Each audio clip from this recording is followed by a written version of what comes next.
नमस्कार, मैं जितेंद्र चतुर्वेदी। बातचीत का सिलसिला आगे बढ़ाऊं उससे पहले आपसे आग्रह रहेगा कि मतांतर का सहयोग करिए। डिटेल जो है डिस्क्रिप्शन में मौजूद है, वहां जाइए और जो मुमकिन हो सके वो ज़रूर करिए। साथ ही सब्सक्रिप्शन भी ले सकते हैं ज्वाइन बटन के जरिए, और थैंक्स भी एक माध्यम है मतांतर के आर्थिक सहयोग का। अब हम लोग आते हैं उस मुद्दे पर जिसने कौतूहल बढ़ा दिया है, और वो क्या है? पश्चिम बंगाल का चुनाव। 23 अप्रैल को वहां पर पहले चरण की वोटिंग होनी है, और उस वोटिंग से पहले जिस तरह का खेल हुआ है उसने चौंका दिया है उन तमाम पंडितों को जो ये मानकर चल रहे थे कि टीएमसी अपर हैंड है। असल में पूरा खेल ही बदल गया है, और ऐसा नहीं है कि ये रातों रात हुआ है। आप ये कह सकते हैं कि अब रातों रात उस तरह के रुझान आने लगे हैं। वो लोग जो खुलकर नहीं बोल रहे थे वो खुलकर बोलने लगे हैं, और ये जाहिर करने लगे हैं कि इस बार बंगाल के मन में क्या है। वो बताने लगे हैं कि किस तरीके से वो अब की बार प्रधानमंत्री नरेंद्र मोदी पर भरोसा दिखाना और जताना चाहते हैं। ये देखिए, ये सब जो चीजें निकल कर आ रही हैं वो अनायास नहीं कही जा रही हैं।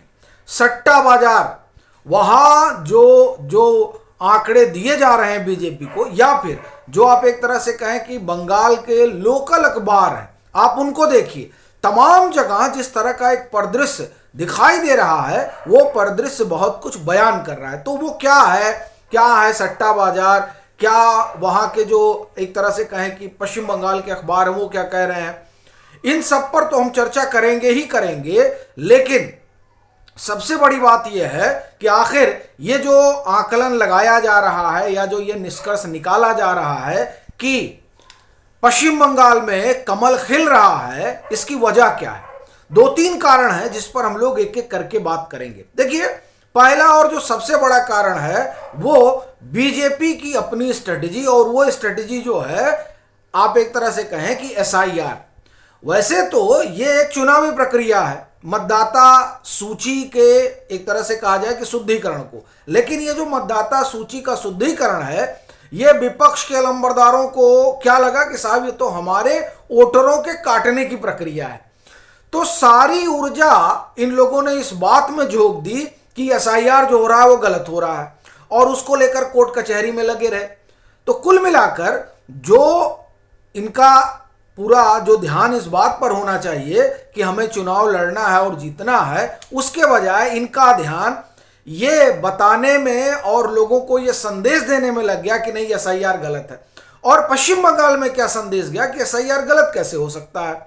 एसआईआर तो सीधे सीधे जो मतदाता सूची है उससे मतदाता सूची को ठीक ठाक करना है। दूसरा जो वहां बड़ा संदेश गया वो ये कि साहब एसआईआर का विरोध इसीलिए किया जा रहा है क्योंकि इनके फर्जी मतदाता जो है वो काट दिए जाएंगे। और आप देखिए, तकरीबन 91 लाख कटे हैं। अब ये जो 91 लाख कटे हैं, इन 91 लाख में बड़ी तादाद उन लोगों की है जो माइग्रेट कर गए हैं या फिर जो अब नहीं रहे हैं। तो जो माइग्रेट कर गए हैं या फिर जो नहीं रहे हैं उनके नाम पर पश्चिम बंगाल में कौन वोट डालता था? और ऐसे 57 लाख लोग हैं।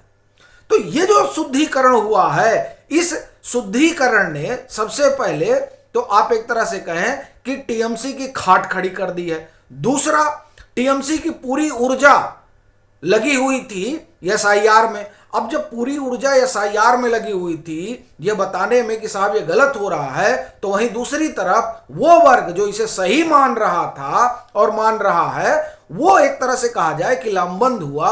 और बंगाल का वो तबका जिसको लग रहा था कि नहीं ममता बनर्जी एसआईआर का अनायास विरोध कर रही है और वो उनके साथ पहले खड़ा रहा है, वो भी एक तरह से कहा जाए कि नाराज हो गया।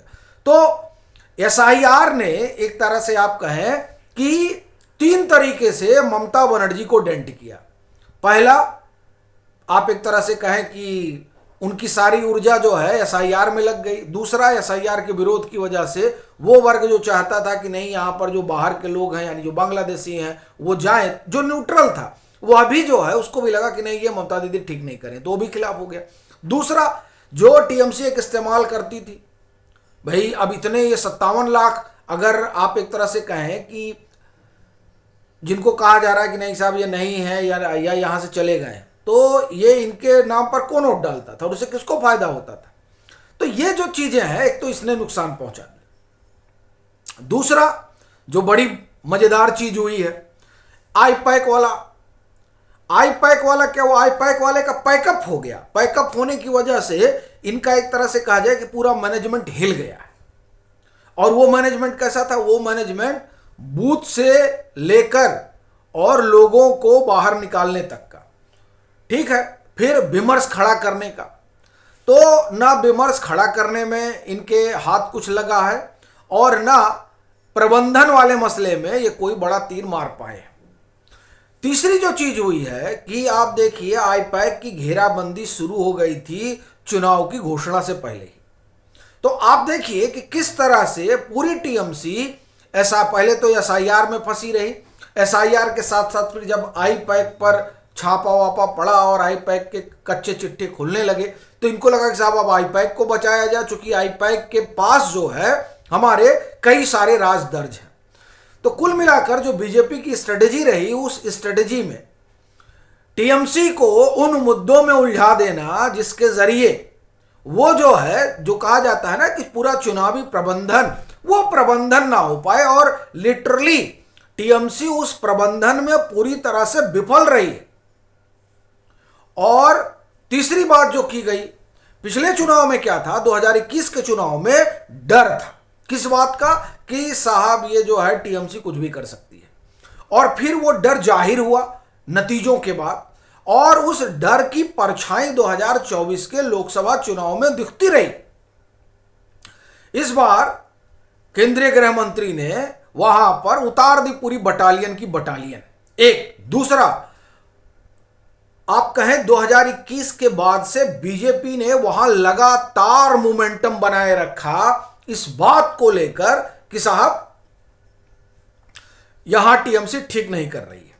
आप देखिए 2021 और कोई पार्टी होती तो सो जाती, लेकिन बीजेपी की सबसे बड़ी खासियत यह है कि बीजेपी ने दो मोर्चों पर काम जारी रखा। पहला यह कि ममता बनर्जी की जो सरकार है वो अपीजमेंट कर रही है, वो मुस्लिमों के साथ खड़ी हो गई है, वो सिर्फ उनका बचाव कर रही है और सारा काम धाम उनके लिए कर रही है। एक तो इसको लेकर बीजेपी ने मोर्चा खोला पूरी तरीके से, और जो तुष्टीकरण वाला मसला है वो जाकर ममता बनर्जी से चिपक गया, उनकी सरकार से चिपक गया। दूसरा क्या हुआ, लॉ एंड ऑर्डर को लेकर भी वहां पर भाजपा ने कोई कसर नहीं छोड़ी। तो ये जो उनकी दोहरी नीति रही बीजेपी की, उस दोहरी नीति ने इनको खासा डेंट लगाया। एक और बात वहां क्या हुई जो एक तरह से कहा जाए कि इनके खिलाफ जा रही है, वो ये कि अभिषेक बनर्जी का एक ग्रुप है और एक ग्रुप जो है वो ममता बनर्जी का है। ओल्ड गार्ड बनाम न्यू गार्ड वाला मसला हो गया। यानी टीएमसी में आप एक तरह से कहें कि आज वही स्थिति है जो कांग्रेस में है। यानी एक जो है टीम राहुल गांधी की है, एक टीम प्रियंका वाड्रा की है, एक टीम सोनिया गांधी की है। वहां 3 पावर सेंटर हैं, उसे टीएमसी में 2 पावर सेंटर हैं, और दोनों जो पावर सेंटर के लॉयल हैं वो अपने अपने पावर सेंटर को पावर देने में लगे रहते हैं। तो एक ये चीज हुई है जिसकी वजह से टीएमसी अब उतनी मजबूत नहीं रह गई है। तीसरी जो चीज है, जो बड़ी बात है जिसकी वजह से लोगों का डर भागा है, वो है आप एक तरह से कहें कि एक तो प्रधानमंत्री का आश्वासन, केंद्रीय गृह मंत्री का लगातार जमीन पर बने रहना, और जो लोग नाराज हैं उनको अपने पाले में लाकर खड़ा कर लेना। ये तमाम चीजें हैं जो अब निकल कर सामने आ रही हैं और बता रही हैं कि बंगाल में क्या होने जा रहा है।